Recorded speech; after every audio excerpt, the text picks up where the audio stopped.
সে কেমন জানি অন্যরকম আচরণ করে, দিন দিন হিংস্র হয়ে যাচ্ছে। কথাগুলো শুনে রান্তির কষ্ট হয় এবং সেখান থেকে বেরিয়ে যায়। পথে বায়ু তাকে লক্ষ্য করে এবং তার পিছু নিতে থাকে। মুরগির খামারে গিয়ে পৌঁছালে সেখানে রান্তির ভেতরে থাকা সেই শয়তান বায়ুকে ঠিক সেই রাতেই হত্যা করে। তবে একটু পর রান্তি সজ্ঞানে ফিরে আসলে তার কৃতকর্ম দেখে সে ভয়ে সেখান থেকে চলে যায় এবং গীতার নজরেও তা পড়ে।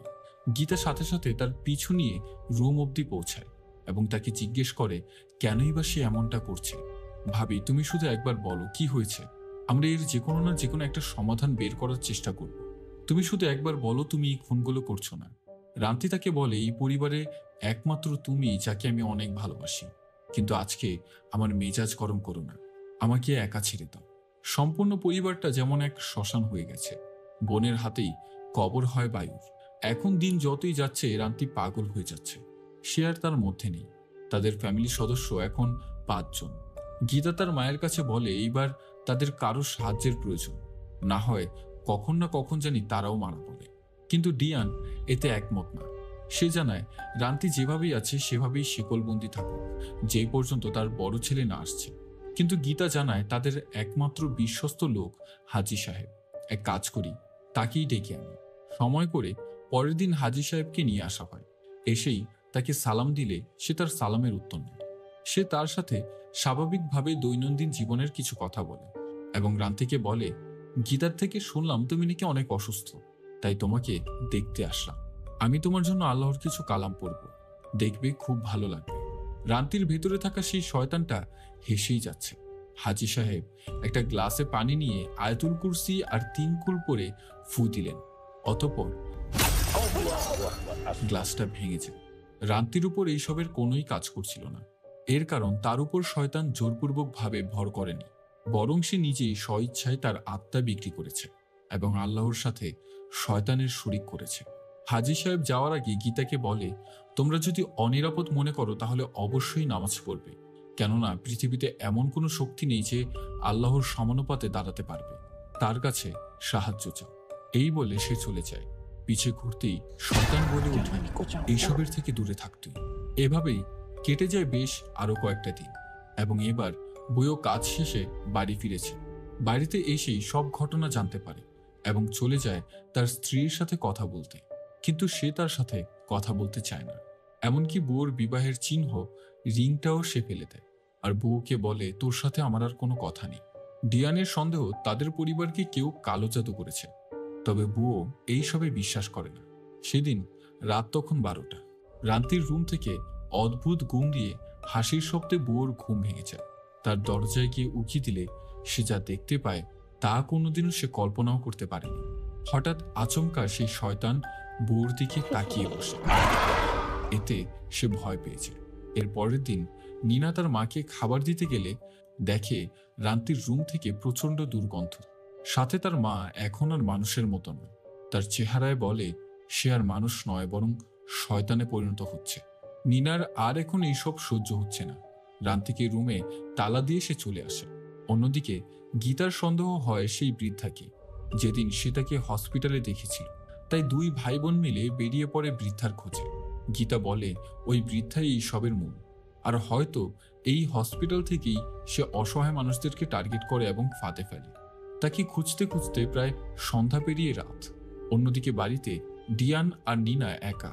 নিনা চলে যায় তার মায়ের সাথে দেখা করতে। রান্তি জানায় তার প্রচন্ড ক্ষুধা লেগেছে।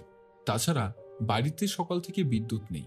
ডিয়ান বউকে কল করে জানায় আসার সময় একটু বিদ্যুৎ অফিসে কমপ্লেন জানিয়ে আসবি।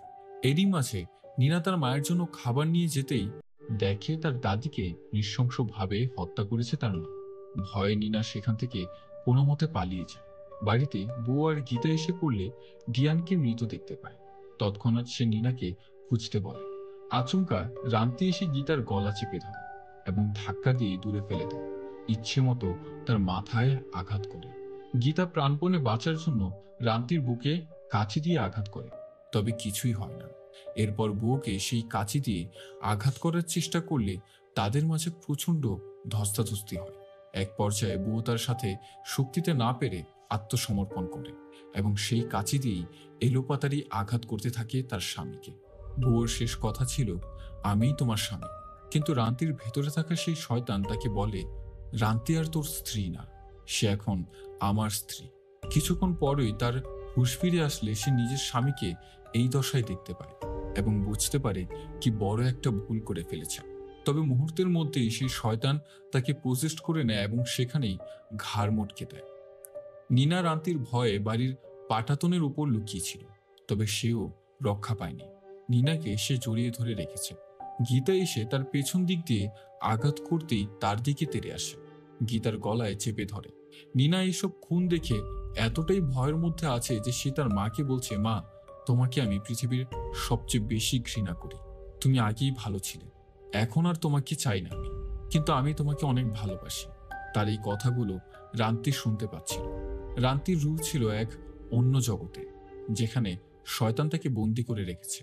একটা পর্যায়ে এইবার সে সশরীরে ফিরে আসে এবং তার কৃতকর্মের জন্য ক্ষমা চায় গীতার কাছে।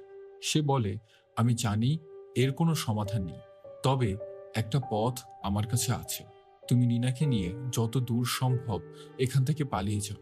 শেষবারের মতো তার জীবনের চেয়েও প্রিয় সন্তানকে বলে যায়, তুমি একটু চিন্তা করো না, মা সবকিছু ঠিক করে দেবে, আর আমিও তোমাকে অনেক ভালোবাসি। এই বলে পেট্রোল দিয়ে নিজের গায়ে আগুন ধরিয়ে সেখানেই আত্মহত্যা করে রান্তি।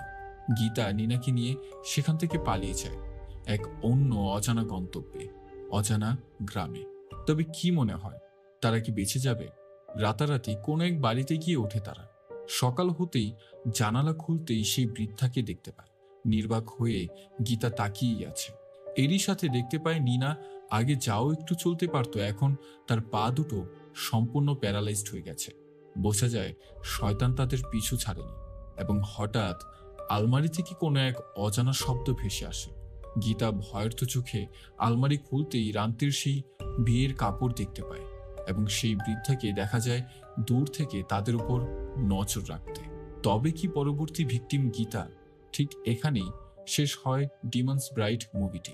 এর সিনেমাটোগ্রাফি খুবই ভালো ছিল, স্টোরি টেলিংও খুবই ভালো, কিন্তু জাম্পস্কেয়ারগুলো ছিল খুব স্বাভাবিক।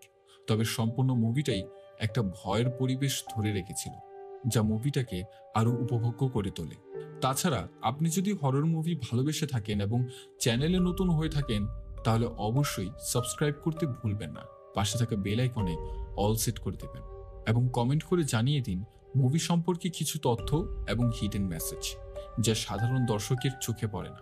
এবং লাইক করতে কিন্তু ভুলবেন না। আর সেই সাথে দেখা হচ্ছে পরবর্তী ভিডিওতে। Till then, good by.